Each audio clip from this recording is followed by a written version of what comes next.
एक बार की बात, नारद जी महाराज भ्रमण करते करते करते करते पहुंच गए बद्री विशाल में। और जब बद्री विशाल में गए श्री नारद बाबा, तो नारद जी महाराज ने देखा, नारद जी महाराज के मस्तक पर चिंता की रेखाएं थी। और जब बद्री विशाल में पहुंचे तो वहां जाकर के देखा कि सनक सनंदन सनातन और संत कुमार चारों भाई विराजमान हैं।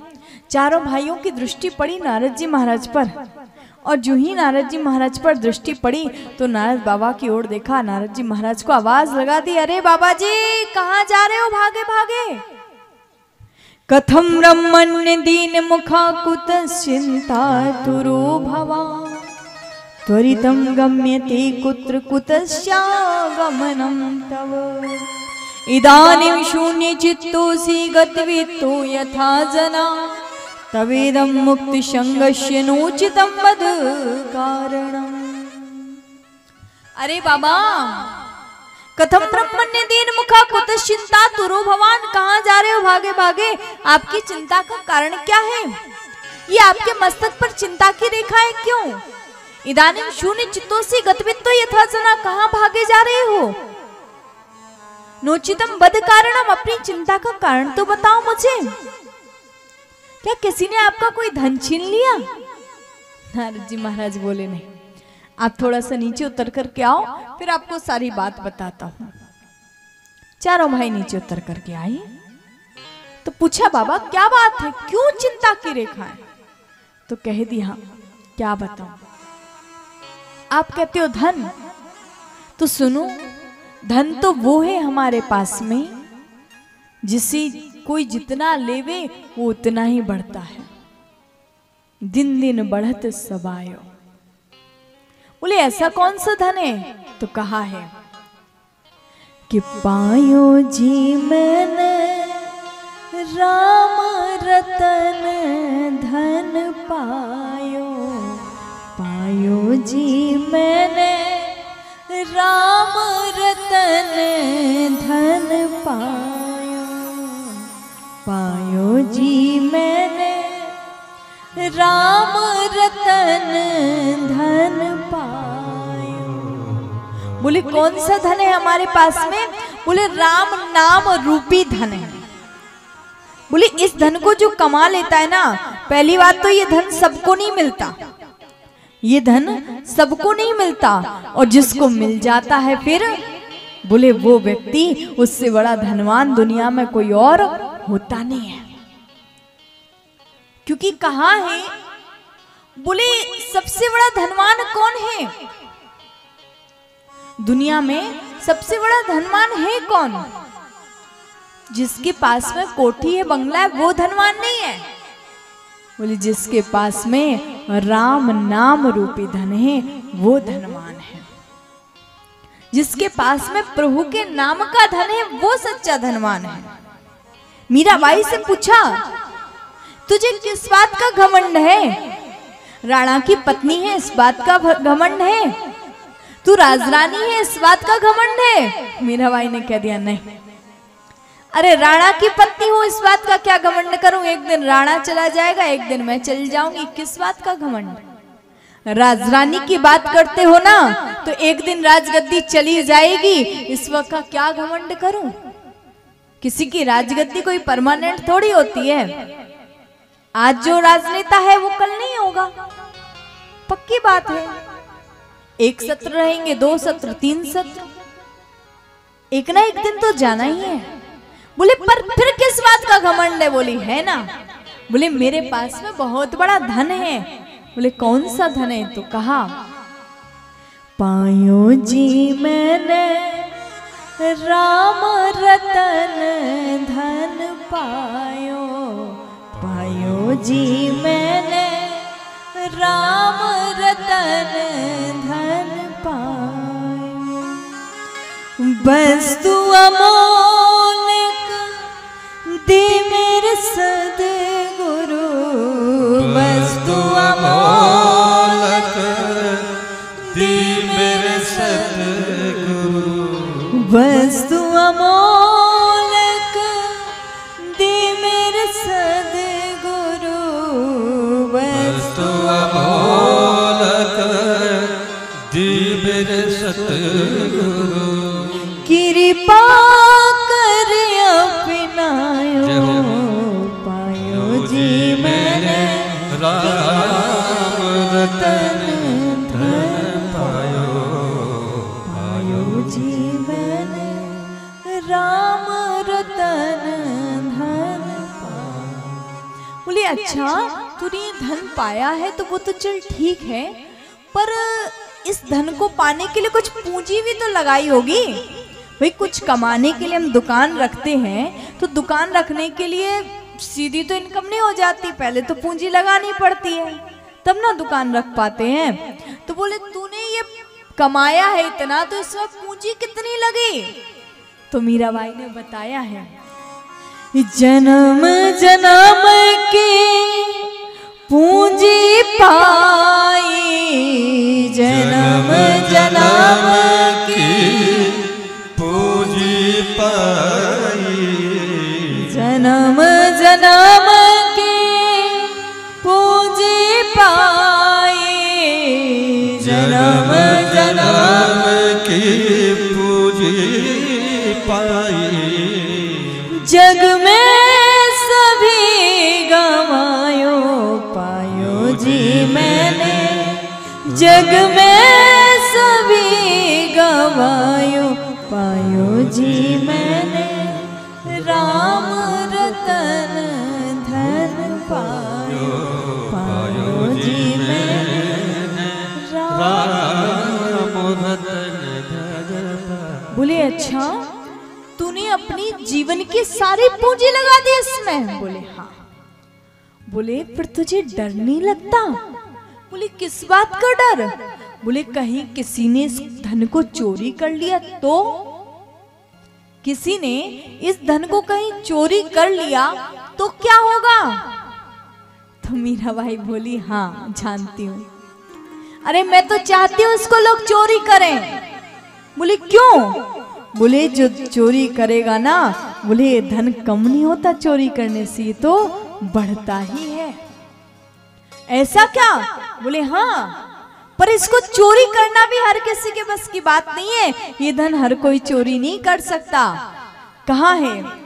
खर्ची न कोई चोरी न लेवे, खर्ची न कोई चोर न लेवे, खर्ची न कोई चोरी न लेवे, खर्च न कोई चोर न लेवे, दिन दिन बढ़त सवायो पायो जी मैंने, राम रतन धन पायो, पायो जी मैंने, राम रतन धन पायो, पायो जी मैंने, राम रतन धन पायो, पायो जी मैंने, राम रतन धन पायो। नारद जी महाराज ने भी यही कहा। बोले मुझे धन की चिंता नहीं है, धन तो मेरे पास में वो है कि इसको कोई जितना ले ले उतना अच्छा है। बोले तो फिर क्यों चिंतित हो? तो बताया ना बाबा ने, क्या बताऊं, मैं देवलोक पर था, मुझे लगा कि देवलोक में शांति है, पर वहां मेरे मन को शांति नहीं मिली। तो मैंने सोचा चलो पृथ्वीलोक पर चलता हूं। तो पृथ्वीलोक पर आ गया कि अहम तु पृथ्वी म्यातु ज्ञात्वा सर्वभूते मामति, पुष्करम च प्रयागम च काशीं गोदावरीं तथा, हरिक्षेत्रं कुरुक्षेत्रं श्रीरंगसेतुबन्धनम्, एवमादिषु तीर्थेषु भ्रममाणितस्ततः। मैं पृथ्वीलोक पर आया। पृथ्वीलोक पर आकर के हरिक्षेत्र गया, कुरुक्षेत्र गया, श्रीरंग, सेतुबंध इत्यादि सभी स्थानों पर गया, पर कहीं भी मेरे मन को शांति नहीं मिली। मैंने सोचा चलो पृथ्वी लोक पर चलता हूँ, तो इन सब जगहों पर गया, कहीं भी शांति नहीं मिली। तो मैंने सोचा चलो श्रीधाम वृंदावन चलता हूँ। पर जब मैं वृंदावन गया तो वहां जाकर के मैंने एक कौतुक देखा। बोले क्या देखा तुमने? मैंने देखा यमुना जी के किनारे जहां सुंदर पक्षी चहक रहे हैं, जहां यमुना का जल किलोल कर रहा है, जहां कण कण में कृष्ण की बांसुरी की आवाज सुनाई दे रही है, जहां मोर कुहुक रहे हैं, जहां वेणु निनाद हो रहा है, वहीं यमुना के किनारे कुछ नारियां बैठी हुई हैं।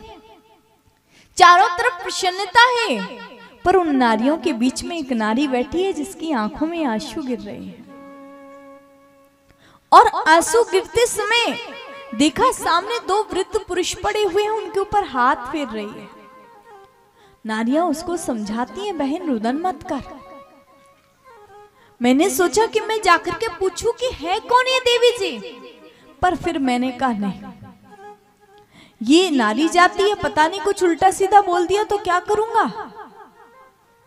तो उस समय मैं वहीं पर बैठा रहा, और जब मैं वहीं पर बैठा रहा तो देवी जी ने मुझे आवाज लगाई, कहने लगी कि वो शादो क्षणम तिष्ठ मच्चिंतामपि नासै दर्शनम तविलोकस्य सर्वथा गहरम परम।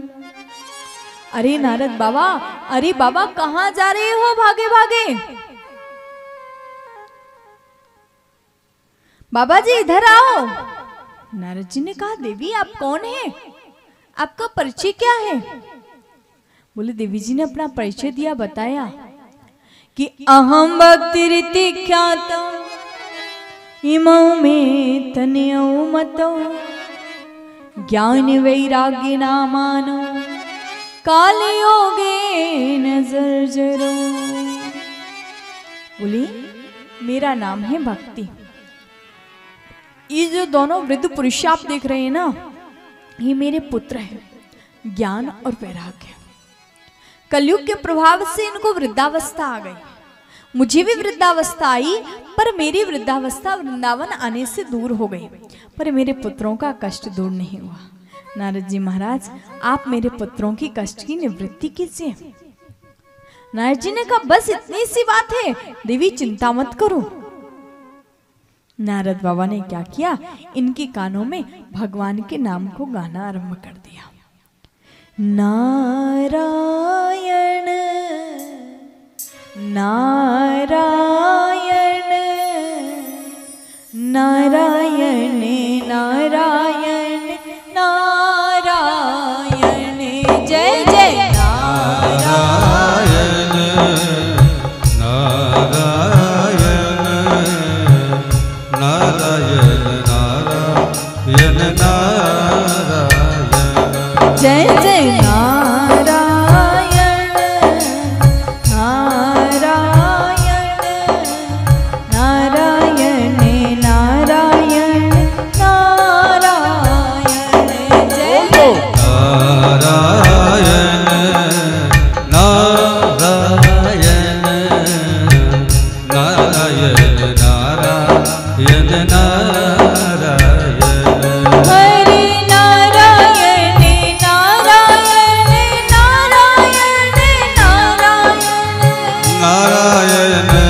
नारायण नारायण नारायण नारायण नारायण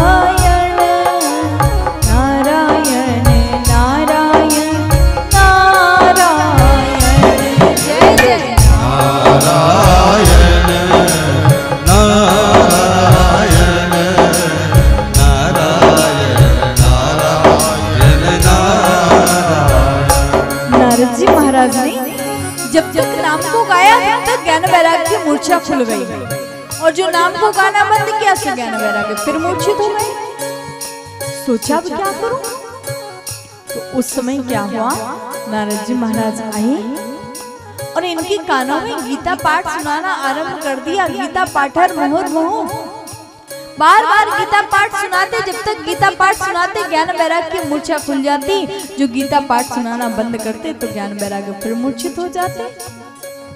सोचा अब क्या करूं? उस समय का आकाशवाणी हुई, नारद यदि ज्ञान वैराग्य की मूर्छा को दूर करना चाहते हो तो सत्कर्म करो। संत कुमारों से पूछा, भैया ये सत्कर्म क्या है? तो संत कुमारों ने बताया कि सत्कर्म सुच को नूनम ज्ञान यज्ञ स्मृतो बुधै श्रीमद् भागवतालापा सतु गीता सुकादि।